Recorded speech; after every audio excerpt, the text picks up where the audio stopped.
أعوذ بالله من الشيطان الرجيم بسم الله الرحمن الرحيم قال الله تبارك وتعالى في القرآن العظيم والفرقان الحميد واعبدوا الله ولا تشركوا به شيئا وبالوالدين إحسانا وبذي القربى واليتامى والمساكين صدق الله العظيم وصدق رسوله النبي الأمين المتين الكريم ونحن على ذلك لمن الشاهدين الشاكرين والحمد لله رب العالمين. معزز محترم سامعین کرام السلام علیکم ورحمۃ اللہ وبرکاتہ.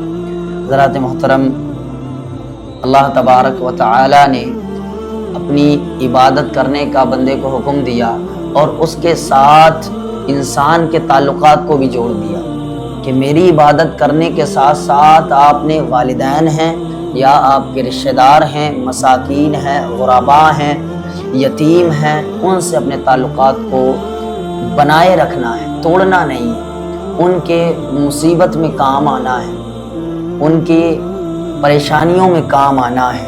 یہ اسلام کا بڑا اہم رکن ہے، بڑا اہم ایک حصہ ہے کہ انسان کے کام آئے.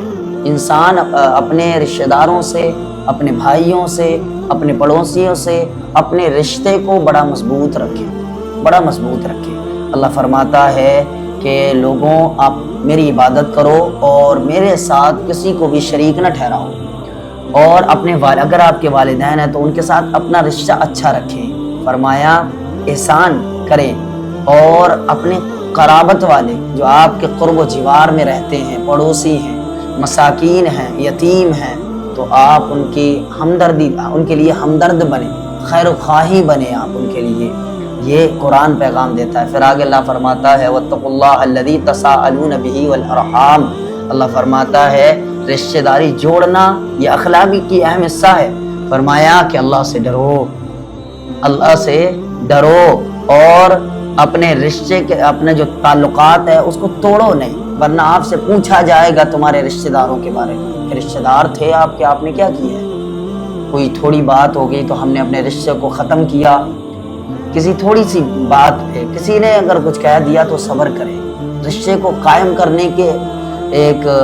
کرنے کا جو ہے اپنے اندر جذبہ پیدا کریں. اپنے ایگو کو سائیڈ رکھیں، گھمنڈ تکبر اس دور رکھ لیں. ہو سکتا ہے آپ کے پاس مال و دولت شہرت زیادہ ہو، جو آپ کے مابین کوئی لڑائی لڑ رہا ہے آپ اس سے مالدار ہوں، پھر بھی آپ اپنی مالداری، اپنے ان تمام چیزوں کو، شہرتوں کو دور رکھ کے رشتے کو قائم رکھیں. کیونکہ اللہ تعالیٰ اس کے بارے میں سوال کرے گا بندے سے کہ بتا تیرے والدین کے ساتھ کیا رشتہ تھا، کیسا تیرا معاملہ تھا، یتیموں کا، غریبوں کا، غرباء کا اور تیرے قرب و جوار میں رہنے والوں کے ساتھ تیرا کیسا رشتہ تھا. اللہ تعالیٰ معلوم کرے گا. تو اس سے ہمیں اللہ سے ڈرنا چاہیے رشتہ توڑنے کے بارے میں. پھر حضور صلی اللہ علیہ وسلم فرمایا لا يدخل الجنۃ قاطع رحم. فرمایا کہ جو رشتہ توڑتا ہے نا وہ جنت میں داخل کبھی نہیں ہوگا. یہ بخاری اور مسلم کی دونوں میں حدیث موجود ہے. فرمایا وہ جو رشتہ توڑتا ہے وہ کبھی بھی جنت میں داخل نہیں ہوگا. پھر فرمایا آگے حضور نے ارشاد فرمایا من احب ان یبسط له فی رزقہ وینشأ له فی اثرہ فلیصل رحمہ. فرمایا کوئی چاہتا ہے کہ اللہ تعالیٰ اس کے رزق میں برکت عطا فرمائے اور اس کی عمر دراز فرمائے، فرمایا تو رشتے کو قائم رکھے، رشتہ بنائے. اللہ تعالیٰ برکت دے گا رزق میں بھی اور عمر میں بھی، عمر بھی دراز کرے گا اور رزق بھی اللہ تعالیٰ بے حساب دے گا. یہ حدیث صحیح البخاری میں موجود ہے یہ حدیث. پھر حضور نے فرمایا خیرکم لأہلہ. تم میں بہتر آدمی وہ ہے جو اپنے اہل و عیال کے لیے بہتر ہو. اپنے اہل و بیوی بچے ہیں، اپنے ماں ہیں، باپ ہیں، بھائی بہن ہیں، ان کے لیے بہتر ہو. ان سے رشتہ آپ کا مضبوط ہے، بڑا بہتر رشتہ ہے. فرمایا تو بہتر ہیں آپ ان کے لیے، تم میں بہتر آدمی وہ ہے. پھر حضرت علی حجویری داتا گنج بخش فرماتے ہیں کہ صوفی وہ ہے جس کا تعلق اللہ سے بڑا مضبوط ہو اور خلق کے ساتھ اس کی خیر و خواہی رہتا ہے، ہمیشہ خیر و خواہی، محبت، الفت کے ساتھ وہ پیش آتا ہے.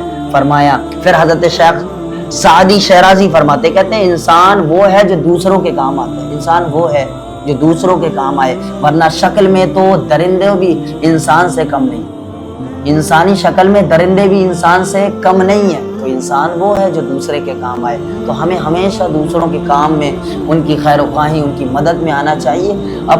کسی نے کچھ کہہ دیا تو صبر کر لینا، کسی نے دھکا دے دیا تو صبر کر لینا، کسی نے گالی دے دی تو صبر کر لیں، اپنے رشتے کو قائم رکھیں. اپنے رشتے کو مضبوط رکھیں۔ حضرت علی رضی اللہ تعالیٰ عنہ فرماتے ہیں کہ رشتہ داروں کے ساتھ نیکی کریں، محبت سے پیش آئیں۔ فرمایا دشمنی ختم ہوگی اور رزق اللہ تعالیٰ بڑھا دے گا، اللہ تعالیٰ آپ کے رزق کو کشادہ کر دے گا، بڑھا دے گا۔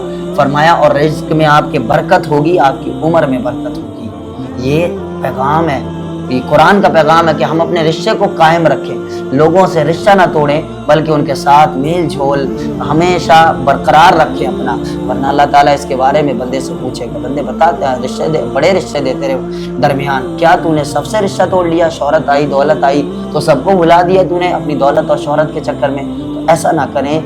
اللہ سے دعا ہے کہ مالک کریم ہمیں رشتہ برقرار رکھنے کی توفیق عطا فرمائے۔